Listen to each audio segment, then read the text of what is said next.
नमस्कार मित्रांनो, मराठी टाइम्समध्ये आपलं स्वागत आहे.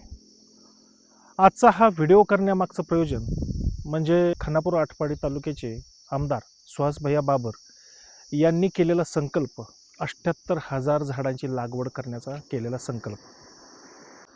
हा जो आपण रस्ता बघतोय हा रस्ता आहे विटा ते माळगोळे. हा रस्ता म्हणजे खानापूर तालुका तो आटपाडीतून सोलापूर हायवेला जोडण्यासाठी हा रस्ता अतिशय महत्त्वाचा असा असणारा हा रस्ता आहे. कॉन्क्रीटचा सुंदर असा रस्ता तयार झाला आहे, परंतु या रस्त्याच्या दोन्ही बाजूला संपूर्ण झाडं तोडली गेलेली आहेत. जर आपण बघायला गेलं तर उन्हामध्ये काही घोटाळा झाला किंवा एखाद्या व्यक्तीला आरामासाठी 5 मिनटं थांबायचं असेल तरीसुद्धा सावली मिळू शकत नाही. आत्तासुद्धा तुम्ही बघू शकता इतकं प्रखर ऊन आहे.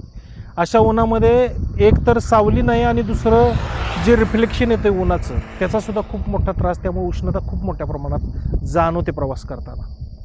ह्याच पद्धतीनं तो दुसरा जो रस्ता आहे जो खानापूर तालुक्यातून जो नागजला जातो आहे म्हणजे कराडपासून जो रस्ता जातो चिपळूण हायवे जो आहे, चिपळूण विजापूर जो रस्ता आहे तो रस्तासुद्धा त्या रस्त्यासुद्धा दोन्ही बाजूला असलेली वडाची वगैरे जी मोठी झाडं होती ती संपूर्ण तोडली गेलेली आहेत. म्हणजे रस्त्याचा विकास जरी झाला असला तरी पर्यावरणाची खूप मोठी हानी झाल्याचं चित्र या ठिकाणी आपल्याला पाहायला मिळते.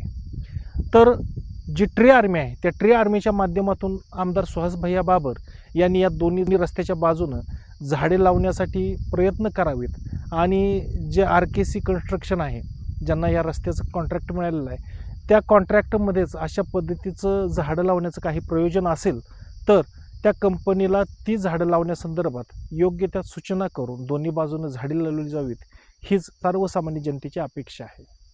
धन्यवाद.